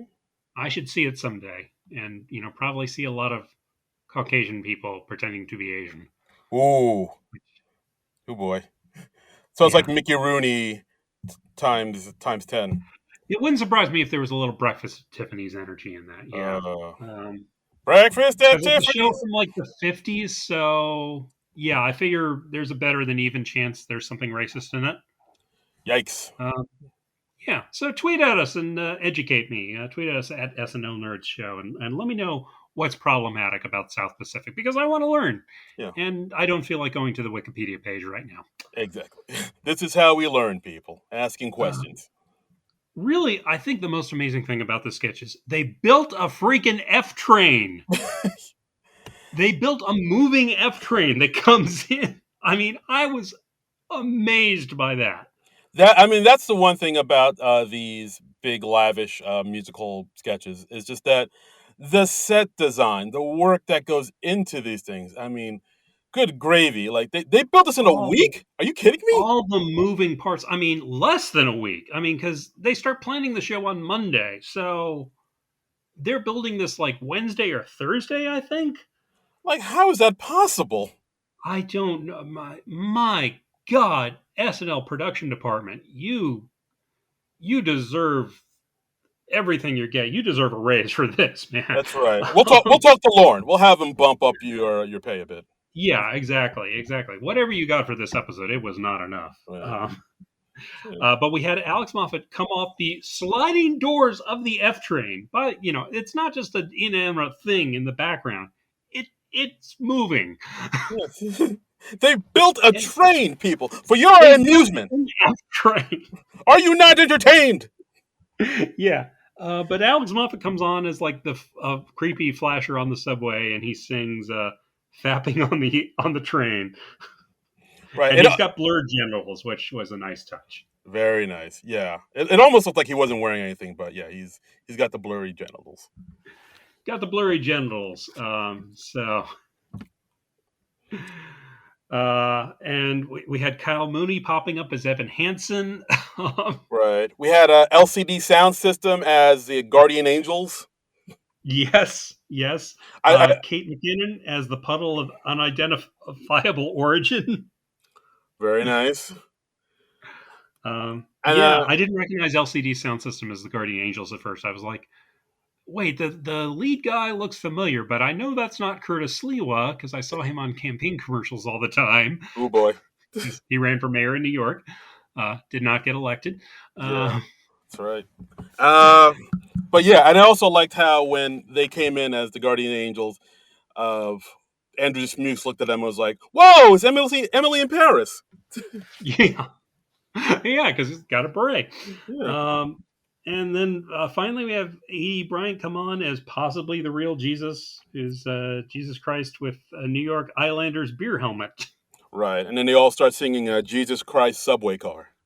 Yes, to the tune of Jesus Christ Superstar. That's their big finale. Right. So, these are still fun, right? I think so. I mean, I I love the work that goes into them. There's definitely a Yeah.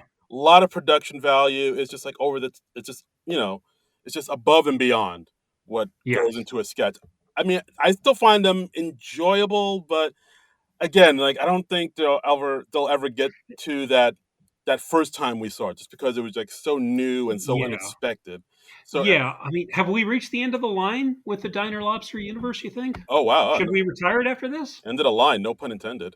I think so. I think they're Yeah. still enjoyable, but I don't know. I don't know if we'll ever reach those heights that we Yeah. got the first time At this around. point, I feel like I wouldn't mind if they retired it or if they at least gave it a break. Yeah, Um, I know it is kind of an expectation for whenever Mulaney hosts now, but I feel like 5 is a good run. I would agree. Like I think it like I said, they're good, they're fun, but they're not like they're kind of hitting the same beats, and I kind of can Yeah. expect what they're going to do. They're not surprising really anymore, and I because there's mean, so yeah, much time and energy, like there's so much time yeah, and energy that goes into them that it takes away time from other sketches. Like we couldn't have a desk because correspondent these from are Weekend long Update. by definition. This was like 7 minutes. Right. And I don't think I would mind if Mulaney did another musical sketch of some kind, like something along the Sound and Music sketch that he did with Cecily a few years right. back. Um, I mean, I think that was a lot of fun, and that would give me my John Mulaney sings and dances fix. John Mulaney sings. John Mulaney sings and dances. The songs of Broadway. I mean, but it is always fun to see John Mulaney let his inner musical theater nerd come out. But Right. yeah, No, it's I it's do tough to enjoy do it. a recurring sketch this many times and not have it become a little formulaic. Yeah, I think we're getting diminishing returns at this point. Like it's, I Yeah, don't know. Like out of all the sketches that came on last night, I don't think too many people are talking about this one. More people are talking about the Five Timers. I feel like more people are talking uh-huh. about the next sketch that we'll get into as well. But yeah, I feel like at this point, I think we kind of got our fill of you know, the the Yeah, DLU, and maybe time to take a pause on it, or maybe find a new yeah, way to reinvent it at this point. yeah. I wouldn't mind if they took a break on this for like the next time or two that Mulaney hosts, and then surprise us all by bringing it back. That would be fun. Agreed. Agreed. Agreed. Okay. All right. So next sketch we have is Nickelodeon show, which this was. I think this is one of the things we saw like sort of previewed in the bumper, and I was like, wow, it looks like very 80s Nickelodeon. Looks like you can't do that on television. Are they doing some sort of you can't do that on television parody? And I wasn't sure if you would remember you can't do that on television or not because you're about 5 years younger than me, so I thought that might be just enough that you did not grow up on you can't do that on television the Oh, way I what, did. sir? You are mistaken. Okay, I, I, lay it on me. Tell me about it. dude, I Correct my love. misapprehensions. Yeah, yeah. No, I love. You can't do that on television. Like I remember it very vividly. Growing up, we're fortunate enough to have cable. I don't ask how my Uh-huh. dad got it. We had it, and that's all I need to know. And yeah, like I remember watching Nickelodeon all the time. I watched. There was a bunch of Nickelodeon shows I watched in the early '80s. It was Danger Mouse for sure. It Yeah, I was watched the Danger Mouse. Yep. Danger Mouse. It's still fantastic. Danger Mouse is, Yeah. well. That's Pencil. Shush. Yes, that's another TED talk. But I would watch that. I would watch Pinwheel, Today's Special, and You Can't Do That on Television. And yeah, Yeah. I think about it now. It's like, oh yeah, You Can't Do That on Television. That's like one of the earliest sketch comedy shows I've ever watched, and maybe it influenced me and my love of SNL and other sketch comedy shows like Kids in a I Hall. remember watching You Can't Do That on television as a kid, and my mom saw a little bit, and she was like, "Oh, this kind of reminds me of Laugh-In," because she remembered Laugh-In from Right. her younger days, and I think that was the first place I'd ever heard of Laugh-In. And then a few years later, old episodes of Laugh-In were played on Nickelodeon, so I got a feel for that show. Right. Well, I mean, Um, they even have the thing where they come out of their lockers and tell jokes to each other. Like Laugh and has oh yes, that big joke yeah, wall where they pop out and tell right, jokes. yeah, I remember that. Now I know that the big recurring thing was that people would get green slime on them whenever they would say I don't know. But what was it? They also dumped water on people. What would they dump? What would they say to have water dumped on them? I couldn't remember that. That's just water. if you Oh, whenever they said water. Okay. Yeah, there's All like a right. thing where like if you say water, you get water dumped on you. If you say I don't know, you get green slime. And this is where the whole getting dumped with green slime thing originated. It still I Mhm. think kids of today, these young folks, I think they know Nickelodeon is associated with green slime, but I don't think they know Right. the origin story of it, like where it came And from. yeah, because that's a thing that Nickelodeon continued on like their award shows and stuff. I think they had green slime on that. Yeah, And yeah, but like, and yeah, but there had to be green slime on Double Dare at some point. probably, yeah, I would think so. But yeah, but I think I mean I even think you can't do that on television predates Double Dare, so maybe like Oh, it does. It totally does. yeah, Yeah, Double Dare didn't start until like I think the very late '80s or early '90s. right. That's another one of Um, my go tos. I love Double Dare, but yeah, like it. so they present this sketch as a documentary called Behind the Slime, and they're flashing back to a 1980 episode of You Can't Do That on television. We've got Chris Redd as Nick Cannon, and Alex Moffat as Mark Summers, former Double Dare host. Right. And it's them introducing all these old clips of, you know, You Can't Do That on Television, about how in the early days they had trouble figuring out the consistency of the slime just to get it just right. Yes. Cut to a scene of Cecily and Melissa as 80s kids. Yeah. And of course, and before this, Nick Cannon, played by Chris Redd, says, like, you got to remember, it took place in the 80s in Canada, so everybody's super white, and Yeah. TV in the 80s was crazy.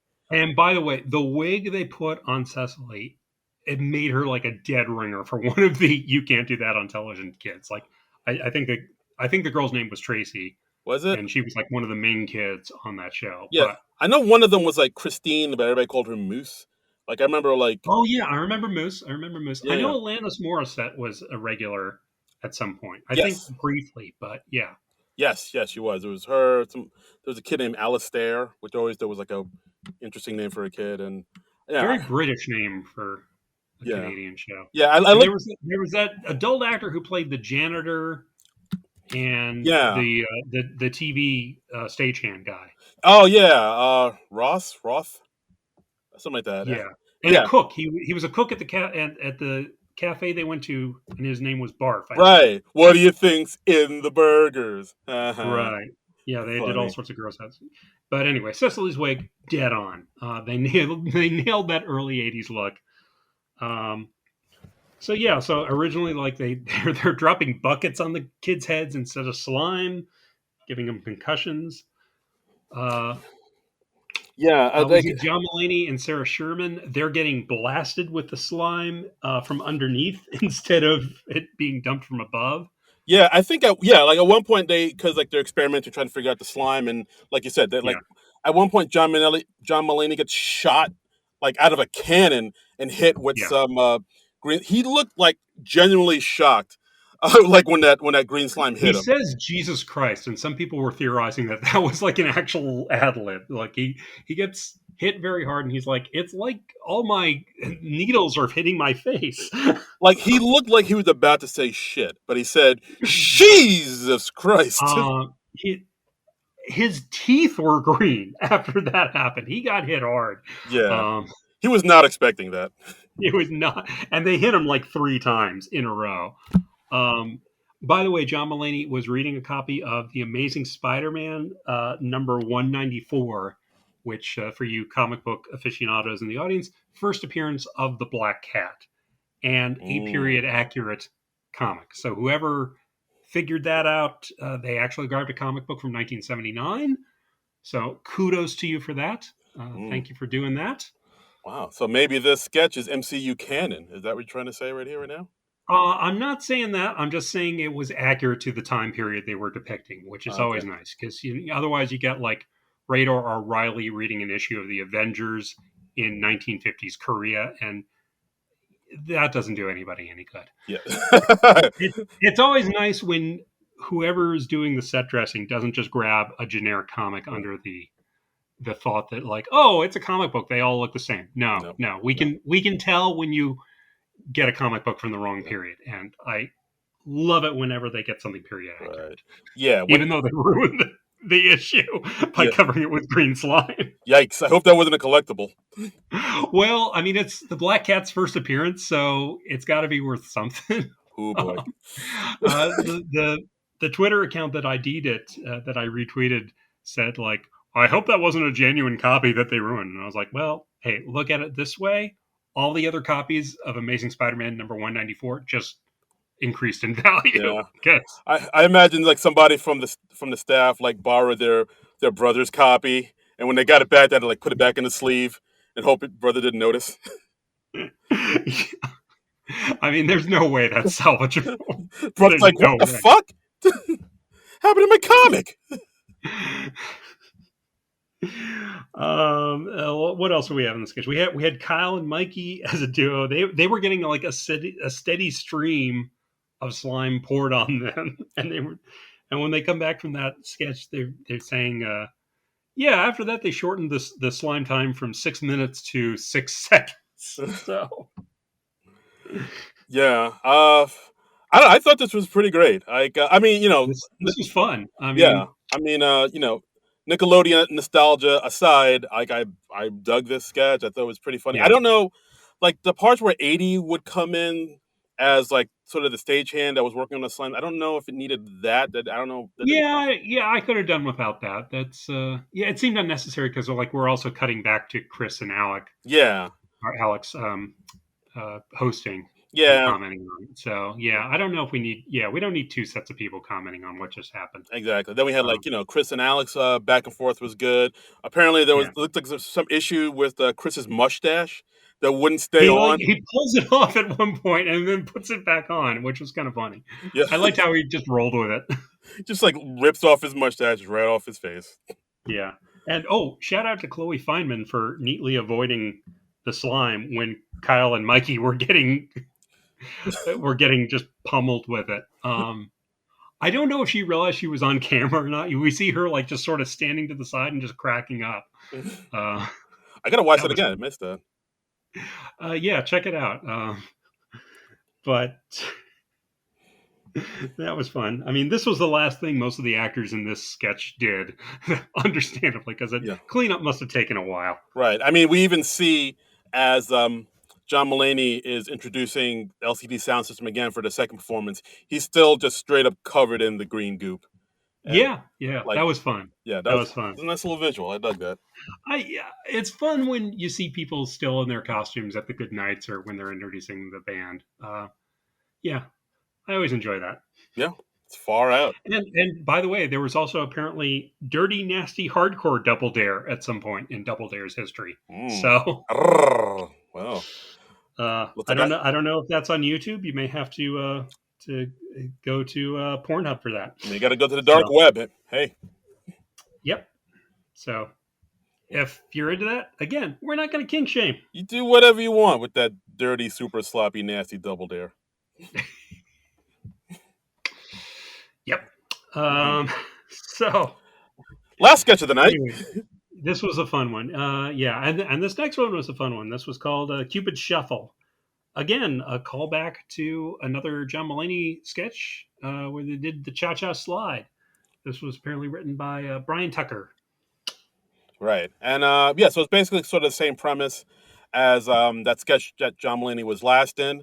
But this Mm-hmm. time it's a family reunion where John Mulaney and Ego and Wodim, we could see Ego. Mm-hmm. This is like the first time she's been in the whole show, what I'm thinking. Yeah, I guess so. And she was his girlfriend in the last time they did this, the Cha Cha Slide. But apparently, since then, he's put a ring on it. She's his wife now. Hey. So they're going to the Robinsons family reunion and they're dancing to the Cupid's Shuffle. And yeah, the joke is John Mulaney thinks he's going to be very uncomfortable and out of place, but he's acclimating better than Ego is. Right. He has the T-shirt that everybody else is wearing. Ego doesn't. He knows all the steps to the cha-cha slide. People Mm-hmm. come up to him saying, "Hey, man, how you doing?" And how's it going, man? How's it been? Then they talk about things like I think Punky comes up to him one point talking about how they're staying in a hospital. It's like, yeah, we're in this nice, not hospital, Jesus, this hotel. And Uh-huh. Punky's like, yeah, this is a nice hotel, but they ain't got no washcloths in there. And of course, Mulaney's like, Who, you use it? You don't use no washcloths. That's nasty. Which of course Yeah. is, and of course, Mulaney says, yeah, I'll see you at Essence Fest. I got tickets to the Yeah. Ilya Fix My Life, Ilya Van Zandt show. All very, black, very black centered type of events and things that like he seems to have a Right. good hold on. Right. And he somehow has all these connections with the community, but he was also LL Bean's customer of the year, which Right. I remember my family ordering stuff from LL Bean when I was a kid. No, me too. I got a backpack from LL Bean, from there. I mean, but that is just a great way to say like this person's really, really white, you guys. How can I say I'm white without saying I'm white? Um, Other things I liked about this sketch, I honestly like how they're making fun of the culture clash or they're observing the culture clash, but they're not really making fun of either side of it. I Right. mean, the joke is like how well he's right up he's right up to the moment with everybody on this stuff, and everybody just accepts him and stuff. I like how supportive Ego is. Yeah, absolutely. I'm like, Ego's like a really good girlfriend in these sketches. Yeah, She's like, oh, honey, it's gonna be fine. yeah, and like Mulaney just in step with everybody. He knows all Yeah, the dance moves. He knows how to play spades. right. He talks about how these wild ass kids ain't got no home training. Things Yeah, like a lot yeah. of things like that. I really I like it. like that Ego's wearing very sensible shoes for the sketch where she's going to be dancing. She's just wearing a nice, sturdy pair of sneakers. Um, I also feel like Keenan might have missed his calling as a party DJ. He's really good as the party DJ in these sketches. Yeah, who knows? Maybe he was in another life. He was a DJ. Or, Could have been, could have been. I yeah. know Paul Rudd used to work as a party DJ. There is footage of him Oof. working like bat mitzvahs Uh, in late '80s, early '90s, and go Google that if you have yeah. not seen Paul Rudd working as a DJ. Those are the ones where he's wearing like a tuxedo jacket with like cargo shorts and a pair of Right, Converse sneakers. and he's got like that early '90s sort of floppy hair. And he's they're doing limbo games and stuff, and yeah, it is something to see. It's where Paul Rudd developed all his dance moves. Oh my God, moves like Jagger. So I thought this was good. This was a fun way to end out the night. I don't think it was as good as the original Cha Cha Slide sketch. Uh, Again, you don't have the thrill of the new. yeah, yeah, I agree with you. Like I dug it, but yeah, it's sort of a carbon copy of the first time. Like you said, it doesn't feel new. I Hmm. felt like this should have been up earlier in the show. I'm not sure why they put it at the end. It also feels like it got cut short too for time. So I don't know. Part of me thought maybe they had just enough time to get in enough of the sketch, but not all of it. So they just put it in there at the end. Maybe that's what. Maybe I wonder. I mean, the show has to be just rigidly timed, so I wonder how much like between dress and air they go, oh, you got to cut 2 minutes out of this or whatever. Yeah, I know they got to be scrambling between dress and air. So Right. And yeah, yeah, must be. but really, this episode just flew by for me. I was shocked when the show ended after this. I was like, Yeah, like I mean, and it flew by in the best way. I thought it was a great show. I thought not a stinker in the bunch. yeah, I mean, no. everything I at least liked, and that is so rare that there didn't seem to be any dead areas in the show, which pretty exceptional. I'd say best of the season so far. I'll go with that. Yeah, like I thought it was a strong episode. It's weird to say this show had such a great energy to it, especially with such a somber way to start it. But like Uh huh. after the very respectful cold open, the energy on the rest of the show was really kicking. Like I Yeah, mean, yeah, monologue, Monkey Trial, Blue River, Five Timers Club. It was like bang, bang, bang. Like I really enjoyed the energy and yeah, the momentum of this show. I thought it was really strong. yeah. Everything was vibing, the kicking. I mean, the And Nickelodeon. I mean, it's also you're in good hands with Mulaney because he's hosted the show 4 times before. He's got a few go-to bits like this. He's got like the Hmm, Diner Lobster type sketches. He's got the Cha Cha Slide thing now. The monologue's going to be great. So right. yeah, you're operating at an advantage right away. Like you're 2 steps ahead of the game. So yeah, I never worry when John Mulaney is hosting. No, it's when Mulaney hosts, I just kick back, relax, and know you're in for a good show. You're in good hands with Hmm, John Mulaney. that's right, like Allstate. Exactly. Exactly. So, really fun show. There were also a couple cut for time sketches that are up on YouTube now. They really posted the sketches up on YouTube faster than usual this week. They Yeah, were up inside of an hour. wow, I didn't even notice that. Like after the show, I just went pretty much straight to bed. Yeah, I After know. I mean, after tweeting out a few things, I was like, all right, I'm Right. falling After asleep. not using the SNL Nerds Twitter Uh, account as I specifically requested you to. Here we Um, go. no, I'm tired. I'm I'm tired and I'm lame, and I don't want to do the bit that you clearly established the rules for. I'm an old man. I need my sleep. But that's okay. That's all right. I'm, Okay, fine. my body's weary. I'm old. I'm so tired. All right. Okay. All right. Now you're going into Adam Sandler voice. I'm so tired. What's up, I'm so sleepy. I'm so sleepy. Anyway, we had two cut for time sketches, podcast set and family band. What do we think of these? Family band. I can see why it got cut for time. I thought it was Yeah, all. that was my reaction too. Yeah, I thought it was okay. I mean, I like the fact that there was like there's a sketch basically built around the idea, or not the idea, but like the memory of swing music being such a big thing in the late '90s, Mm-hmm. which it Yeah. was. Like if you're around the late '90s, you remember like, oh yeah, big swing music made these huge comebacks. 98, 99, there was a Gap commercial. The movie Swingers came out, and then suddenly Brian Setzer's everywhere, all up in everybody's business. And Yeah, yeah, it's just, and and yeah, we've got like 1920s style swing music yeah. everywhere, I do. and that was cool. I enjoyed that. That Yeah, was fun. I wasn't like going out and cutting a rug, but I was enjoying the music. yeah. Like I remember, like around that time, I was working at the Virgin Megastore, and Hmm. yeah, like I said, it was like when that Gap commercial came out, and it was the Louis Prima song "Jump, Jive, and Wail," and Right. I distinctly remember us being sold out of the Best of Louis Prima album for like a good 2 months, like two or Yeah. three. Like people were buying that Louis Prima album for a while, and I mean, swing music was so big.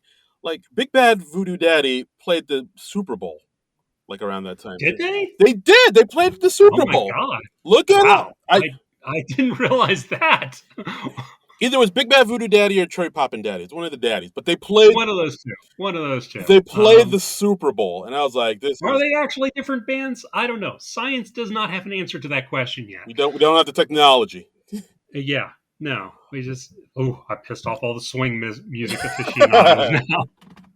gonna tweet, Some guy with a soul patch is going to come after me. "Hey, cool it there, Daddy-O. I ain't like what all that jibber jabber you talking about swing music there, hip cat." I mean, but this was fun. We had John Mulaney, Kyle, and Andrew Dismukes as a band, and Heidi is like introducing her date, played by Mikey, to her brother's band, and yeah, and they're just very retro. Yeah, I think you put it well. I like the idea of this, but I can see why it was cut. I didn't think it ever really rose above okay. Right? Yeah, exactly. And podcast set. This one I liked a little bit more. I kind of wish they kept it Mm-hmm. in. The premise is basically it's a pre-tape, like I said, and it's by Fisher Price. It's a sort of a play toy podcast set for white guys to podcast and tell all their horrible thoughts to into a toy microphone, so they don't get fired like you would Yeah, if you it's not recording. yeah. Yeah, so they can say all these heinous things, and ooh, they went way Joe Rogan on it. Way Joe Rogan. Like it opens with John Mulaney and the rest of the guys at his job, wishing him well because he just got fired for something he said on a podcast, and like it's like, yeah, I guess you just can't say what you want to on podcasts anymore, and Dismukes had that one line that was like, whoa, where it's like, yeah, you can't say what you want to. I mean, you can't even say the N word to describe a person anymore. Is that where we're at now? Yep, Woo, sad but true. coming in hot. And yeah, so the premise of this sketch is that white men need Yes. straight white men need a Yes. podcast to tell it how it is and to get their horrible thoughts out, but they can't do that on podcasts because they get fired. Well, now you have this Fisher Price podcast toy set, so now you can get it all out there. It comes with an inflatable co-host that agrees with everything you say. Okay. Now, was the face on the inflatable co-host, was that Dane Cook? Because it looked like Dane Cook to me. Oh, I didn't even notice it. I just thought it was. It reminded me of that inflatable pilot from Airplane. I didn't even notice the face. I couldn't tell for sure. I was like looking at it. I was like, that maybe is Dane Cook, but maybe it's just a person's face that looks like Dane Cook. I honestly wasn't sure. I got to go back to the videotape. Yeah, and I don't know if Dane Cook. I know, as far as I know, I don't think Dane Cook got canceled for saying something heinous. No, he's kind of laying low. He hadn't said anything Yeah, wrong. maybe he has, and I'm unaware of it. Maybe that's passed me by. Mm. I don't know. I Who can't knows? keep up with everybody who's gotten canceled. Oh boy. Yeah, and then later on in the sketch, it talk like I do like a few lines that John Mulaney has where he's talking to the toy microphone, saying, in some ways, I'm a lot blacker than Colin Kaepernick, and he Mm-hmm. hits a button, and the inflatable coast is like, "Ha ha, you're right. You tell it like it is, man." Right. And of course, he has lines like, "Hey, I'm just saying, I'm doing my own research before I put anything like that vaccine in my body." And anyway, our Right. sponsor is, hard rhino male enhancement pills. I don't know. Right. I don't know what I this. don't know what's in this stuff, but it works. Yeah, and then they cut to Heidi as Mulaney's wife saying, "What are you doing down Yeah. here?" And it's like, "No, I'm just talking to a toy microphone. It's not recording at all." And then Heidi's like, "Wait, but you have a live stream up with that camera pointing at you, and you are recording this." And he was like, Well, I got to boost my follower count. "I like this sketch. I wish they kept it in." I liked it too. I liked it too. I thought it was very well done. Nicely observed. Quick. It's only like 2.5 minutes. So yeah, a lot of fun. Yeah, this was the winner. I wish they kept it in, but such is life. I wish they kept it in. Don't know what they would have asked to put it in though. Mm, So I would have been okay with them taking out the Blue River for this, but that's just me. wow. That's just Okay. me. Hey, look, hey man. Okay. You're gonna cut a Sicily strong dog sketch. That's what we're gonna do on our first week back. Hey man. Hey man. Tough to, Your history's greatest monster. tough this shit didn't have to be made, man. All right, and somebody has to make them. All right. Okay, Yeah. you're gonna have to look into that adorable pug dog's face and tell him you're cutting his sketch. This planet resources are finite. And then John Mulaney's monkey judge is going to throw sand at you to establish dominance. If that's what it has to be, so be it. I have to make the hard choices. I'm like Thanos. Okay, fine. All right, but yeah, really good show. Best of the season, I think. Yeah, it's definitely up there. Like I got to go back and look at all the other episodes. I mean, I still really dug. No, just agree with my opinion. Haha, yeah, you got it, man. You pressed the red button on your podcast set. Haha, you're right, Yeah, John. You got it, man. You tell the truth. that's right. That's right. I'm a white man. You have to agree with everything I say.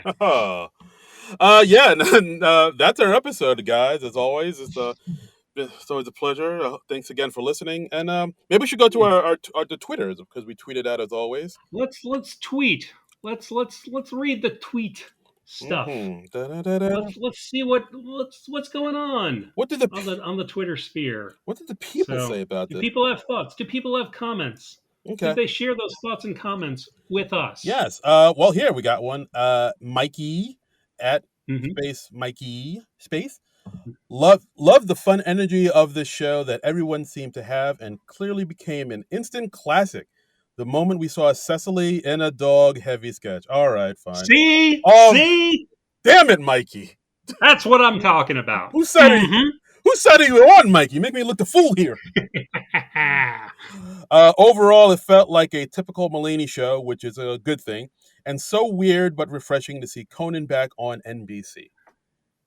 I saw a few people remarking on that of how strange it was that Conan would appear back on NBC. But I mean, Conan's pointed out a few times before, anyone who is involved with the whole Tonight Show debacle is long gone from NBC. Like Jeff Zucker was, I think, the big mastermind, quote unquote, behind that. And yeah, he's been gone from NBC for quite a while. Yeah, I think. So Yeah, yeah, I don't think Conan really has any reason to bear any grudges against anybody from NBC at this point. yeah, So, I would say that too. I think enough time has passed where it's like, yeah, it was what it was. It wasn't great.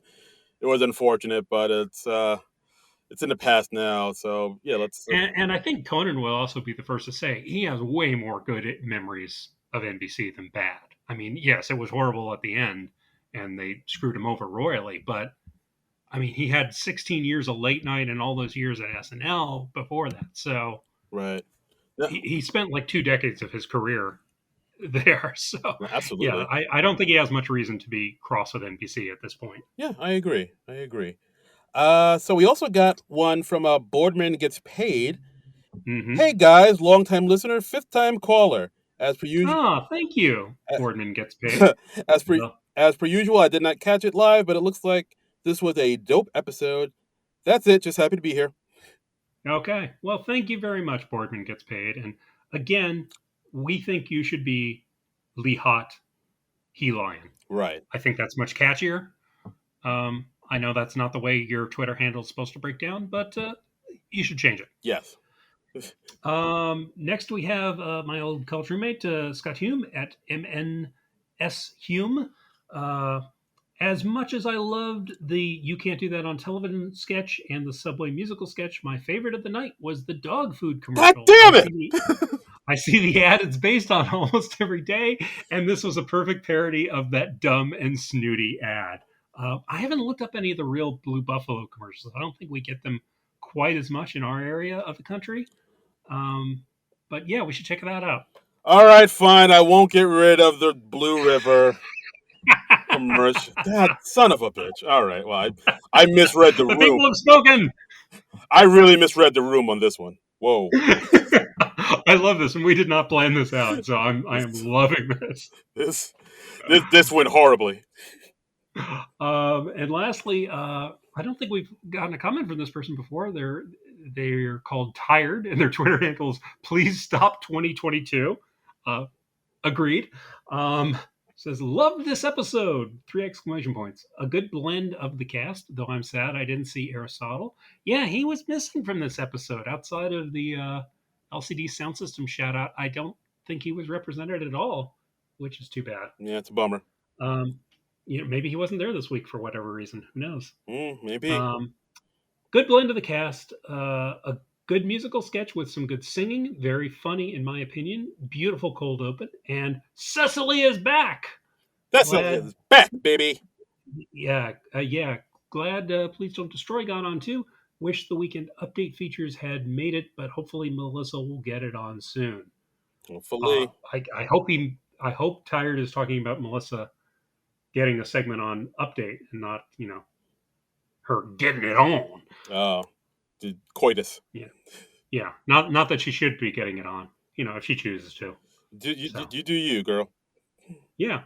Melissa, Villasenor, I hope you are getting all the sex you want in precisely the amount and method that you want. That is our wish for you here at the SNL Nerds. Yes. And also more guest segments on update. Yes, absolutely. Yeah. And that's in whichever order you prefer. Absolutely. And that's our episode, guys. Thanks again for listening as always. Mm-hmm. Should we we've been going on for almost 2 hours. I was gonna say, should we mention the new writers or just like wrap and talk about that next week? Oh yeah, they did announce that they have new writers this week. I don't have their names handy. I got them up right now. All right, lay them on me. All right, we got Claire O'Kane, writer who wrote on Shrill, which was of course was A.D. Bryant's show. We got Nicole Sun, was a writer. All right, go Nicole. Writer on Dr. Ken and AP Bio. Yeah. Oh, love AP Bio. Great show. So I immediately like her. Yeah. And the one I recognize, New York comedian Rosebud Baker is a new writer on the staff. She wrote. Yeah, she appears. She performed in New York City all the time. You can always see her at the Cellar or in other shows. She that's the Comedy Cellar for those of you who aren't don't go into a random in the know New York hipsters. Yes, I just call it the Cellar because I'm in the know.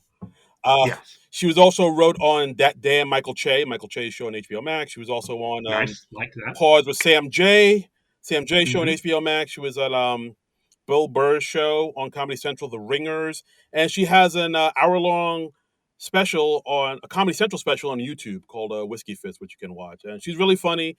She's pretty hilarious. And I don't know if guys look at a picture of her because I really think she looks like a young Jane Curtin. I don't know if I'm alone in this, but I don't know. I get strong young Jane Curtin vibes. But yeah. Either way, new writers, welcome aboard, and we'll see more of your work in the future. I think it's cool that it's 3 female writers. Right. Bringing a little more balance to the writers' room. I don't know what the breakdown is, but hopefully it's 50-50 or close to it. Hopefully that'd be nice, and hopefully that's cool. Yeah. Absolutely. So, hey, congrats on the writing gigs, guys. Hope to see more of you, and let's go get them. Yeah, Stop. go get them. All right, ready? Break! Yay! So, yeah, you can follow us on Twitter and, tweet at us, comment at us, all that fun stuff at SNL Nerds Show. You can also follow our individual accounts. I, for instance, just throwing it out there, I'm at Trumbull Comic. That's TRUMBULL, and then the word comic. I'm at Darren Credible. That's DARIN Credible. Twitter, Instagram. I'm on it all the time. Tweet at me. Yeah. He has no life, people. None. Not at all. I'm just staring at walls, just twiddling my thumbs. So, I mean, thanks for listening. Thanks for subscribing. Thanks for rating, reviewing, and all that good stuff. Give us a nice review on the Apple Podcast. We haven't had one of those to read in a little while. So yeah. So and I'm just going to check real fast to make sure that there hasn't been a brand new review that I haven't seen yet. Right. So yes, and then join us again next week when we talk about the episode with guest host Oscar Isaac and musical guest Charlie XCX. Yep. Yeah, she's getting to make up her appearance that she missed from the Paul Rudd show. So that'll be fun. Yeah, and Oscar Isaac, amazing actor. I really liked him in Inside Llewyn Davis, Ex Machina. Dude's the real deal. So I'm looking forward to seeing what he can do here. Yep, should be good. Looking forward to it. Absolutely. Any new reviews or? Any new review? Oh no, okay. No, nothing. Nothing. Didn't find a thing. Son of a bitch. All right. Well. Yep. All right. So I guess we just got to end it on a non-climactic note then. Well, I mean, no, we're going to start up our swing revival band. Yeah, we're going to go out with some fun swing music. So enjoy that, or we'll just go out with our regular closing theme.